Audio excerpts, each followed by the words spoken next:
Okay, friends, another video here. Let's look at how we might create a fill in this swing feel world that we're in. So we've got this. Right, let's say we want to loop that.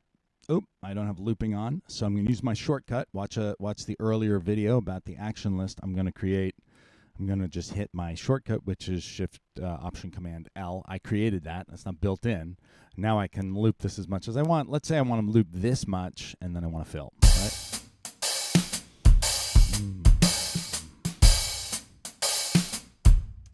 Okay, a couple of things we can do here. Let's say we want a 1-bar fill. I'm making sure this is not selected. I'm going to hit Command, Control on PC. Create a 1-bar MIDI item, double click. All right, and now making sure, this got toggled back to straight, making sure I'm in the swing feel. A basic thing I could do would just be to hit notes on the grid here, right? So beat, it's gonna be like dot, dot, dot, dot, dot, no, beat, ba-boom, ba-boom, ba-boom, ba-boom, and let's have a kick there maybe. Boom, boom, boom, right? And we'll do, like, I can manually plug in some, we'll have the on the beat notes be a little louder, right? So, boom, just moving some of them around. So this is just going to be right on that swung 8th grid, dot, dot, dot, dot, dot, dot, dot, dot. We'll have it right there. And then I will continue this beat by highlighting, selecting this, making sure the cursor's at the beginning, hitting Shift, the pencil, and we can continue it for, a couple more bars. Let's hear what that sounds like.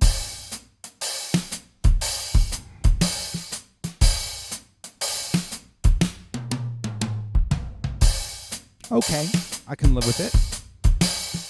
Let's see what else we could do, though. All right, let's go over here, making sure nothing's selected. I'm going to create, actually, let's just continue this pattern of, I'm continuing the loop now. So we're going to have 3 bars of beat and 1 bar of fill. And now we've got 3 bars of beat. And now I'm going to create a new fill, right? So I'm just going to go here, Shift Command 4. And another thing we could do is double click this, and we can move into a triplet grid, right? Because if we think about rather than the swung, now we've got all 3 notes available.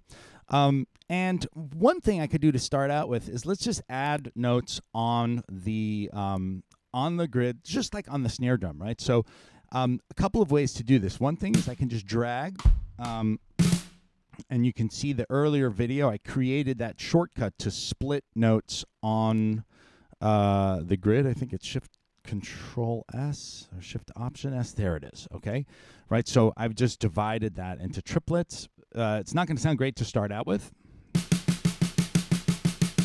I want to show you another way to do that. I'm undoing. Now I just have 1 note, and notice if I hit. Actually, let's delete this note. If I hit Option and Command.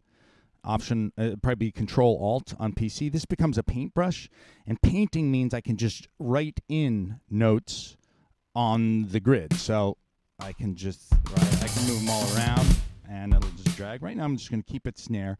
So either way, I've done this, right? That's boring. Now I could do, I could start dragging around the velocities, which would make it better. I'll show you a trick though.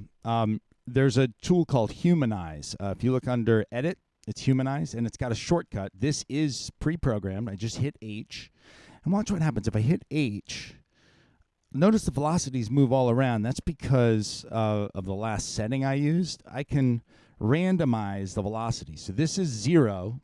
Let's put everything back to like 0 here, right? I can mess with the timing. I wouldn't do that too much. I'll show you what that sounds like. But I can really mess around with the velocity, and listen to the difference. This is nothing. This sounds a lot more human. And if I don't like the way that sounds, I could do new random seed. Actually, I kind of like the way that sounds. Now, if I mess with the timing a little bit, it might sound a little more human. If I go too far, it starts sounding like a bad drummer. All right, it gets a little bit gross. And then the timing bias also can be interesting. You can have it be a little ahead or a little behind the beat. Let's put it maybe a little behind the beat and That's more subtle.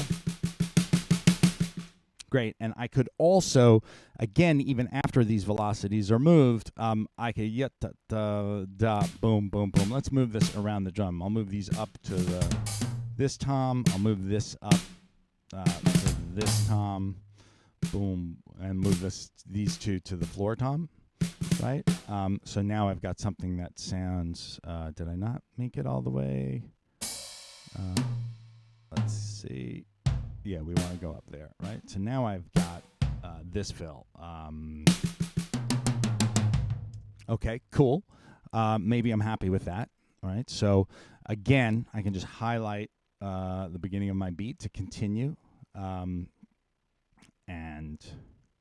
continue over here.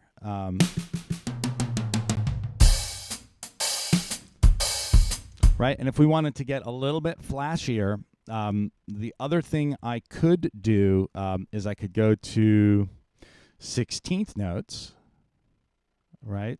Now it's a 16th note triplet grid. Just select these. Let's see what happens if I split this. I had a shortcut that I created in a prior video, Shift Option S to split along the grid. And now we have this. That's kind of cool, right? So now we've got this.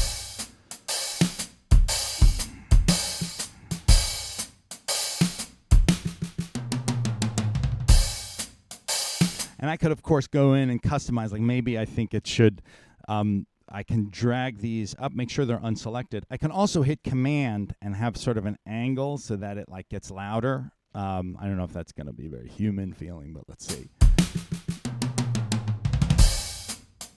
Okay.